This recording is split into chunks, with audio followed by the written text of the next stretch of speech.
ನಮಸ್ತೆ. ನಾನು ಠಾಣೆ ಕೇರ್ ಆಫ್ ಶ್ರೀರಾಮ್ಪುರ ಈ ಚಿತ್ರದಲ್ಲಿ ಸಹಾಯಕ ನಿರ್ದೇಶಕನಾಗಿ ಕೆಲಸ ಮಾಡಿದ್ದೀನಿ. ಕಳೆದ 9 ವರ್ಷಗಳಿಂದ ಚಿತ್ರರಂಗದಲ್ಲಿ ನಿರ್ದೇಶನ ವಿಭಾಗದಲ್ಲಿ ನಾನು ಕೆಲಸ ಮಾಡ್ತಾ ಇದ್ದೀನಿ. ಸುಮಾರು 6 ಚಲನಚಿತ್ರಗಳಲ್ಲಿ ಮಾಡಿದ್ದೀನಿ ನಾನು ನಿರ್ದೇಶನ ವಿಭಾಗದಲ್ಲಿ.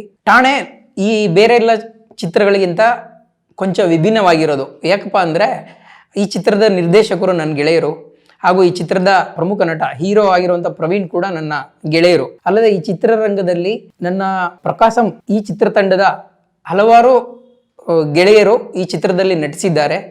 ಹೀಗಾಗಿ ನನಗೆ ಬೇರೆಲ್ಲ ಚಿತ್ರಗಳಿಗಿಂತ ಠಾಣೆ ಕೇರ್ ಆಫ್ ಶ್ರೀರಾಮ್ಪುರ ಈ ಚಿತ್ರ ಒಂದು ರೀತಿಲಿ ವಿಭಿನ್ನವಾಗಿದ್ದು ವಿಶೇಷ ಅನುಭವ ಕೊಡುವಂಥದ್ದು ಅಂತ ಹೇಳ್ಬೋದು. ಪ್ರವೀಣ್ ನನಗೆ ಸುಮಾರು 15 ವರ್ಷಗಳಿಂದ ನಾಟಕ ರಂಗದಿಂದ ಪರಿಚಯ. ಈ ಚಿತ್ರದ ನಾಯಕ ಪ್ರವೀಣ್ ಅವರು ತಾವೇ ಒಂದು ಚಿತ್ರದಲ್ಲಿ ನಾಯಕ ನಟನಾಗಿ ನಟಿಸಬೇಕು ಅಂತ ತುಂಬ ದಿವಸದಿಂದ ಆಸೆ ವ್ಯಕ್ತಪಡಿಸ್ತಾ ಇದ್ದರು. ಇದಕ್ಕಾಗಿ ಸೂಕ್ತವಾದ ಒಂದು ಕಥೆಯನ್ನು ಹುಡುಕಾಟದಲ್ಲಿದ್ದರು. ಅದೇ ಸಮಯದಲ್ಲಿ ನಮ್ಮ ಚಿತ್ರದ ನಿರ್ದೇಶಕರಾದ ಶ್ರೀ ಭಗತ್ ರಾಜ್ ಅವರು, ನಾನು ಮತ್ತು ಪ್ರವೀಣ್ ಅವರು ಒಮ್ಮೆ ಭೇಟಿ ಮಾಡಿದ್ವಿ. ಆಮೇಲೆ ಇವರು ಹೇಳಿದ ಕತೆ ಇಷ್ಟ ಆಯಿತು ಪ್ರವೀಣ್ ಅವರಿಗೆ. ಹೀಗಾಗಿ ಈ ಚಿತ್ರದಲ್ಲಿ ತಾನು ಹೀರೋ ಆಗಿ ನಟಿಸ್ತೀನಿ ಅಂತ ಒಪ್ಕೊಂಡ್ರು. ಬೇರೆ ಎಲ್ಲ ಕತೆಗಿಂತ ಈ ಕತೆ ನಿಜವಾಗ್ಲೂ ವಿಭಿನ್ನವಾಗಿದೆ, ಪ್ರೇಕ್ಷಕರಿಗೆ ಖಂಡಿತ ಇಷ್ಟ ಕೊಡುತ್ತೆ ಅನ್ನುವಂಥ ನಾನು ಭರವಸೆನ ಖಂಡಿತ ಹೇಳ್ತೀನಿ. ಗೆಳೆಯರಾದ ಶ್ರೀ ಭಗತ್ ರಾಜ್ ಅವರಿಗೆ ಠಾಣೆ ಕೇರ್ ಆಫ್ ಶ್ರೀರಾಮ್ಪುರ ಇದು 2ನೇ ಚಿತ್ರ. ಸಮಾಜದಲ್ಲಿ ಹಲವಾರು ಸ್ತರದ ಜನರು ಇರ್ತಾರೆ. ಮಧ್ಯಮ ವರ್ಗದವರು, ಉನ್ನತ ವರ್ಗದವರು ಹಾಗೂ ಕೆಳವರ್ಗದವರ ಜೀವನಕ್ಕೆ ಸಂಬಂಧಪಟ್ಟಂಥ ಚಲನಚಿತ್ರಗಳು ನಮ್ಮಲ್ಲಿ ಬಂದಿರೋದು ಕಡಿಮೆ. ಈ ಚಿತ್ರದ ನಾಯಕ ನಮ್ಮ ಚಿತ್ರದಲ್ಲಿ ಕೆಳವರ್ಗದ ಒಬ್ಬ ಸಾಮಾನ್ಯ ವ್ಯಕ್ತಿಯಾಗಿ ಬದುಕ್ತಾ ಇರ್ತಾನೆ. ರಾಜಕಾರಣಿಗಳು ಈ ಜನಸಾಮಾನ್ಯರನ್ನ ಹೇಗೆ ಬಳಸ್ಕೊಳ್ತಾರೆ, ಈ ಒಂದು ಕೆಳವರ್ಗದ ಜನರು ಮೇಲೇರಲಿಕ್ಕೆ ಯಾಕೆ ಸಾಧ್ಯ ಆಗೋದಿಲ್ಲ ಅಂತ ಕೆಲವೊಂದು ಅಂಶಗಳು ಕೂಡ ನಮ್ಮ ಚಿತ್ರದ ಒಂದು ಪ್ರಮುಖ ಭಾಗ ಆಗಿದೆ.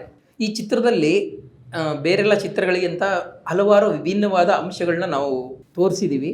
ಎಸ್ಪೆಷಲಿ ಇಂಟರ್ವಲ್ ಬ್ಲಾಕ್ ಇದೆಯಲ್ಲ, ನನಗೆ ಈ ಚಿತ್ರದಲ್ಲಿ ಬರುವ ಹಲವಾರು ಘಟನೆಗಳಲ್ಲಿ ಇಂಟರ್ವಲ್ ಬ್ಲಾಕ್ ಇದೆಯಲ್ಲ ಅತ್ಯಂತ ಸುಂದರವಾದ ಒಂದು ಘಟನೆ ಅಂತ ನಾನು ಹೇಳ್ಬೋದು. ಇದು ಎಲ್ಲ ಪ್ರೇಕ್ಷಕರಿಗೆ ಖಂಡಿತ ಇಷ್ಟ ಕೊಡುತ್ತೆ ಅಂತ ನಾನು ಹೇಳ್ತೀನಿ.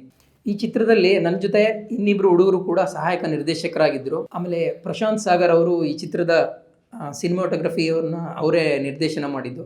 ಅವರು ಕೂಡ ತಮ್ಮ ಕೆಲಸವನ್ನು ತುಂಬ ಅಚ್ಚುಕಟ್ಟಾಗಿ ಹೊಂದಾಣಿಕೆಯಿಂದ ತುಂಬ ಚೆನ್ನಾಗಿ ಮಾಡಿಕೊಟ್ಟಿದ್ದಾರೆ. ಚಿತ್ರರಂಗದ ಹಲವಾರು ನಟರು ನಮ್ಮದೇ ತಂಡದ ಸದಸ್ಯರಾಗಿದ್ದರಿಂದ ಕಾಲೆಳೆಯ ಕಾರ್ಯಕ್ರಮವನ್ನು ಕೂಡ ಆವಾಗವಾಗ ಮಾಡ್ತಾಯಿದ್ರು. ಇದು ಕೆಲವೊಮ್ಮೆ ನಮಗೆ ಮೋಜಿನ ಪ್ರಸಂಗ ಕೊಡ್ತಾಯಿತ್ತು, ಕೆಲವೊಮ್ಮೆ ಕಿರಿಕಿರಿ ಕೂಡ ಮಾಡ್ತಾಯಿತ್ತು.